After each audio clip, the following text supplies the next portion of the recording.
আমরা এখন এক টাইপের লোগো বানানো শিখি। আমরা সার্কেলটা নিই, শিফটের দিয়ে সার্কেলটা নেব। এখন এই সার্কেলের মধ্যে আমি গ্রেডিয়েন্টটা ইউজ করি। এই জায়গায় গ্রেডিয়েন্টটা আছে, গ্রেডিয়েন্টটা ইউজ করব। এখন এটাকে আমি আবার কপি করি, অল্টার দিয়ে টান দিই, অল্টার দিয়ে টান দেব। অথবা আরেকটা কাজ করা যায়, এটার মধ্যে আমি স্ট্রোক নেব, স্ট্রোকের মধ্যে আমি আবার গ্রেডিয়েন্ট দেব, আবার স্ট্রোকের গ্রেডিয়েন্টটা আমি রিভার্স দিয়ে দেব। রিভার্স দিলে ফায়দাটা কি, আমি স্ট্রোকের সাইজটা একটু বাড়াই, 3D রাখতেছেন। তো আমি এইভাবে একটা 3D শেপ আনতে পারি। তো এই জায়গায় আমি যে কোনো কিছু রেখে আগের মতো আমি যে কোনো একটা লোগো বানাইতে পারবো। এখন এইটা হচ্ছে কি একেবারে সিম্পল একটা 3D।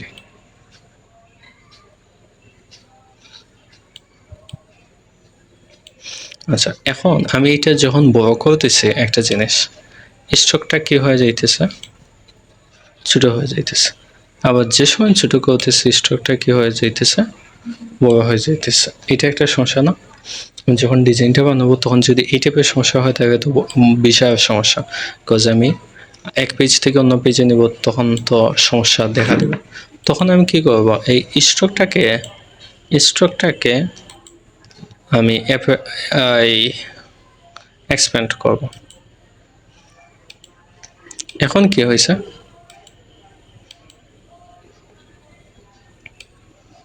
ছোট করবে ছোট, বড় করবে বড়।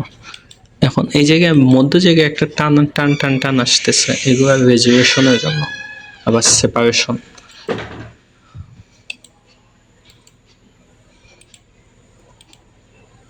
স্ট্রোক আলাদা হয়ে গেছে, আবার ফিল আলাদা হয়ে গেছে,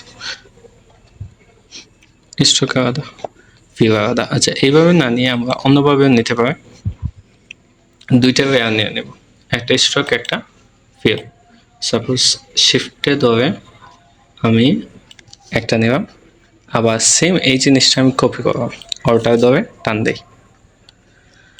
এখন এইটাকে আমি স্ট্রোক দিলাম, স্ট্রোক দেওয়ার পর এইটার সাইজটা আমি কী করলাম, বাড়াই দিলাম। বাড়ানোর পর এইটা আমি রিভার্স করে দিলাম। এখন এইটা এই আগের যে সার্কেল আছে ওই সার্কেলের উপরে বসাইলাম। এখন এই স্ট্রোকটাকে আমি কি করলাম, এক্সপ্যান্ড। এখন স্ট্রোকটাকে এক্সপ্যান্ড করে নিলাম।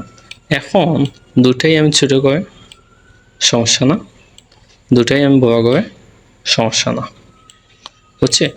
তো আমরা স্ট্রোক নেই অথবা পেন্টুল দিয়ে যে কোনো কাজ করে না কেন, আমরা এক্সপ্যান্ড করব। এক্সপ্যান্ড করবে ইচ্ছা মতো ছোটো বড় যদি করি তাহলে কী হইবে না, সমস্যা হইবে না।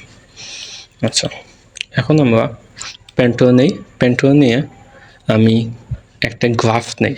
গ্রাফ কীভাবে নেব, কন্ট্রোল দিয়ে যদি আমি ইনভার্টেড কমা দিই তাহলে গ্রাফ আসবে।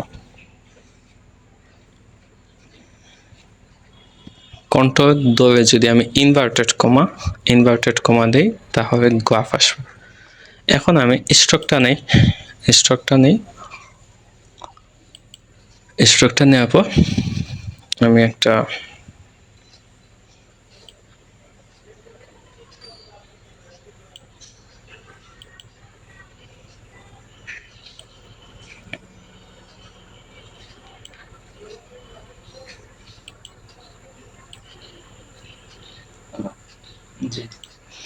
এই টাইপে আমি একটা নিলাম, ট্রায়াঙ্গেল টাইপের।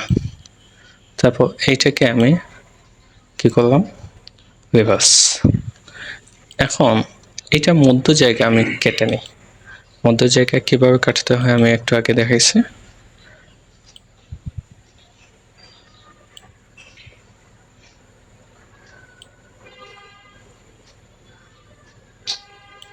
কাটলাম, দুইটা সিলেক্ট করে তারপর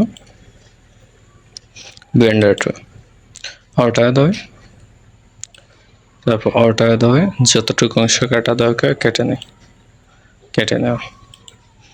এখন আমি আবার এই যে গ্রাফ এইটা সরাবো, কন্ট্রোলে ধরে কন্ট্রোলে ধরে ইনভার্টেড কমা দিয়ে চলে গেছে।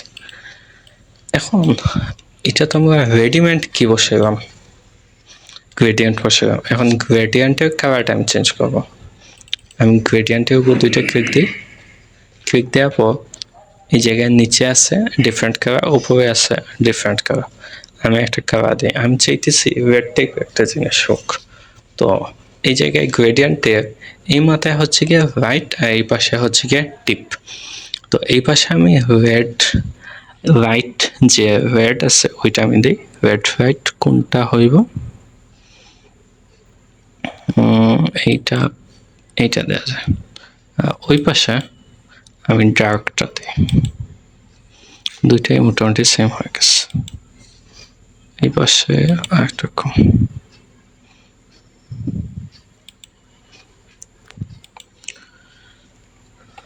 তারপর আমি গ্রেডিয়েন্টের মধ্যে একটা ক্লিক দিই। গ্রেডিয়েন্টে ক্লিক দিয়া গ্রেডিয়েন্টে এইটা ক্লিক দিই।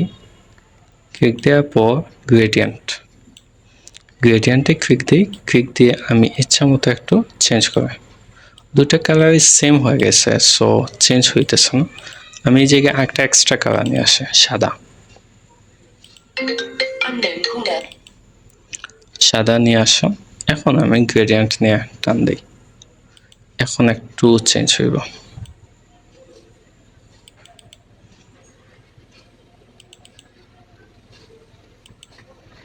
এখন আমি গ্রেডিয়েন্ট নিয়ে একটু টান দিই।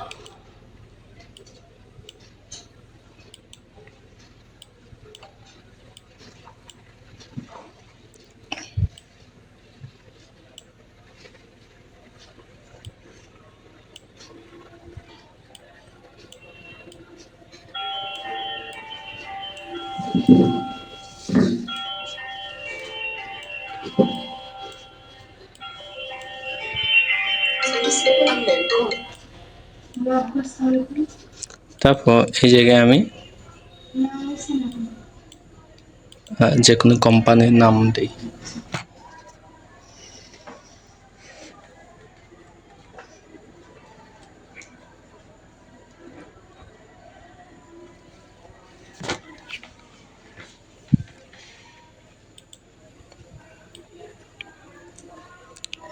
তারপর এটা আমরা সেভ দিয়ে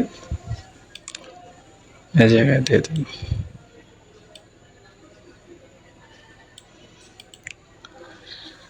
তারপর পেপসি একটা কোম্পানি আছে, পেপসির লোগোটা একটু দেখি। আমরা শিফটে দিয়ে একটু শিফট। তারপর পেপসি কোম্পানিতে এক সাইড হচ্ছে গিয়ে পিঙ্ক আর এক সাইড হচ্ছে গিয়ে নেভি ব্লু। তো এক সাইড পিঙ্ক এক সাইড নেভি ব্লু। তো আমরা এক সাইড পিঙ্ক নিয়ে নিই।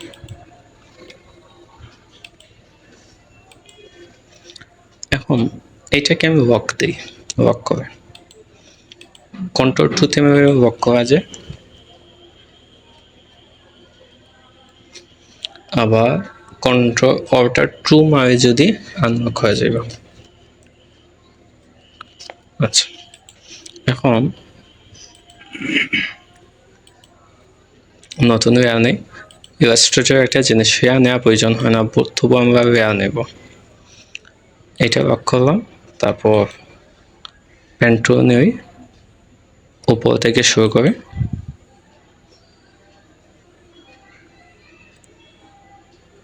মিডিলে দেও।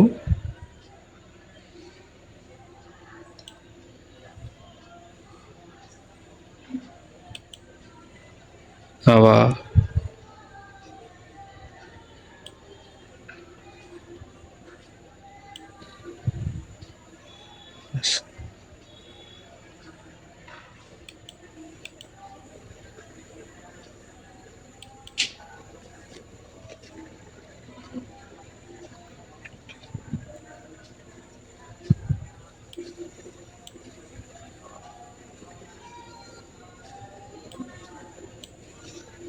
এখন আমরা এই দুইটা অংশটা কেটে নিই। এইটা অন্য কালার দিয়ে এইটাকে বুঝে যাব।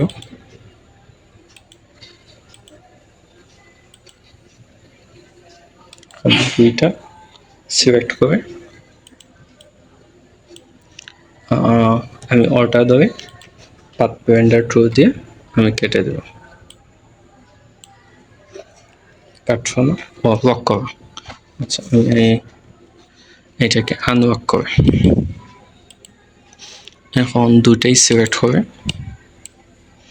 এখন আমি পাথ পয়েন্টার ট্রু দিয়ে কেটে দিই। এখন এইটার পিছনে আমি একটা লেয়ার নিই।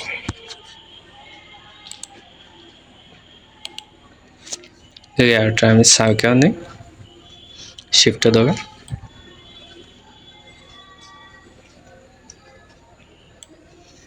এটা কালারটা আমি নেভি ব্লু দেই।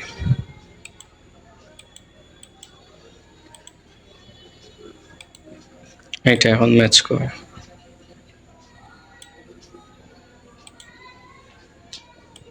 শিফটে ধরে একটু ছোট করে হয়েছে।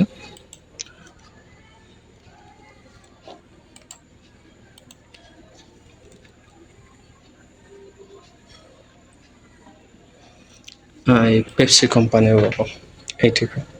তো ডিফারেন্ট টাইপের লোগো আমরা এইভাবে বানাইতে পারবো প্রয়োজন অনুযায়ী।